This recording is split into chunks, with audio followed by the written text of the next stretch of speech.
Eh bien, voilà, j'ai tout un parcours, puisque dès l'âge de 20 ans, je me suis passionné pour les auteurs du Carmel, en particulier Saint-Jean de la Croix.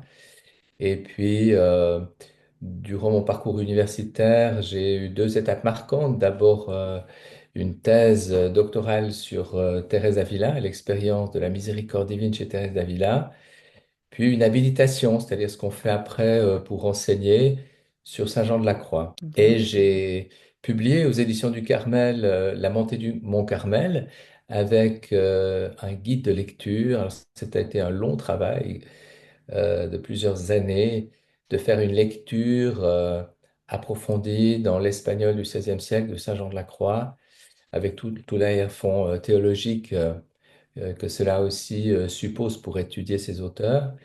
Et donc, j'ai publié en 99 une première édition de ce travail d'exégèse, de lecture très précise de l'œuvre majeure de Jean de la Croix, La montée du Mont Carmel. Et ensuite, eh bien, effectivement, j'ai publié différents articles et finalement aussi récemment, cette petite vie de Jean de la Croix avec des poèmes que j'ai voulu aussi un petit peu actualiser et préciser aussi dans la traduction française. Voilà. Alors effectivement, je pense que ce qui est très particulier et très beau chez Saint Jean de la Croix, c'est que c'est à la fois un génie, un homme un peu hors du commun, un poète exceptionnel. Il est considéré comme le plus grand poète de l'Espagne classique.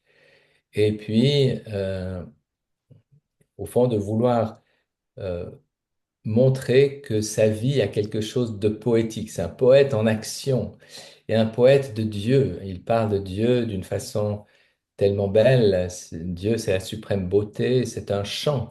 Ses poésies, c'est un chant d'amour. D'ailleurs, toute sa thématique, ces gens de la croix, c'est l'âme épouse de Jésus-Christ qui chante son amour.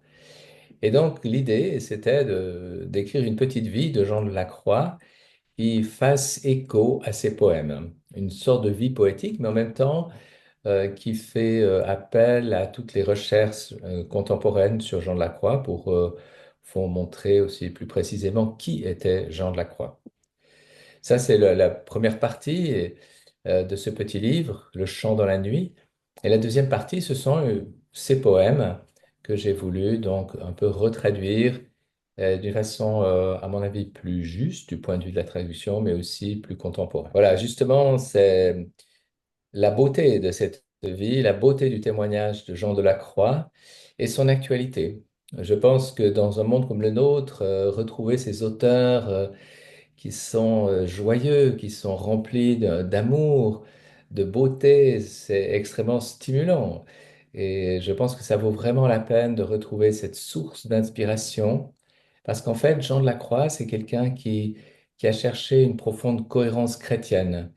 Et il découvre cette cohérence chrétienne à travers ce chant d'amour. Voilà, il contemple la beauté de Dieu, l'attractivité de Dieu. Enfin, dans un monde comme aujourd'hui qui a perdu le sens de Dieu, Jean de la Croix, c'est un véritable prophète, toujours actuel, qui chante la beauté de Dieu et surtout le désir de Dieu de révéler son amour et sa miséricorde. Alors, je pense que c'est très beau et que ça vaut la peine. Voilà, c'est un petit livre de même pas 100 pages. Donc voilà, c'est une première approche, je dirais, qui donne le goût de Jean de la Croix et puis un petit peu une ligne d'interprétation, hein.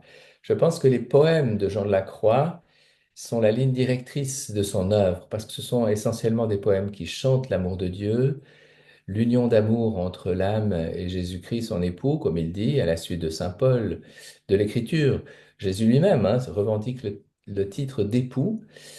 Et donc il chante tout cela, et je pense que c'est la clé primordiale pour comprendre toute l'œuvre de Jean de la Croix. Il n'y a pas seulement des poèmes, mais il y a aussi donc des écrits qui sont pour la plupart des commentaires de ces poèmes. Alors justement, je pense que dans le contexte actuel où beaucoup de gens sont un petit peu désorientés par tous ces troubles mondiaux et aussi une société de consommation qui donne aucune espérance, alors justement, ce Jean de la Croix qui est...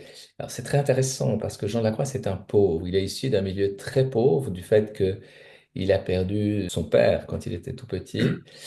Et, euh, et du coup, la famille a été tout de suite plongée dans une grande pauvreté.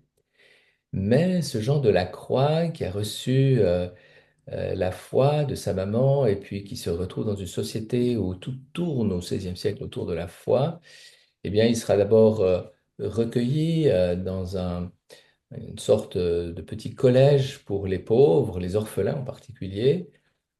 Et petit à petit, ben, ils vont découvrir tout son entourage que Jean de la Croix est vraiment quelqu'un qui a un trésor à partager, quoi. Petit à petit, il va montrer, témoigner de sa charité envers les pauvres à son tour. Les jésuites ensuite vont perfectionner sa formation littéraire, et puis il va entrer au Carmel. Et là, il va déployer petit à petit tout son génie qui tourne toujours autour de l'amour de Dieu. Et, et voilà, je crois que c'est comme un fruit d'une époque, aussi un témoignage extrêmement beau et extrêmement prophétique pour le monde d'aujourd'hui. Je dirais, le titre lui-même est très évocateur, Le chant dans la nuit. Voilà, c'est un chant d'amour, un chant extrêmement beau dans la nuit de ce monde. C'est une thématique de Jean de la Croix qui est aussi très très belle parce qu'il dit, au sein de la nuit, c'est là que se réalise l'union d'amour entre Dieu et l'âme. Et du coup, c'est un chant d'espérance, un chant qui fait du bien, qui donne du baume à l'âme. Et voilà.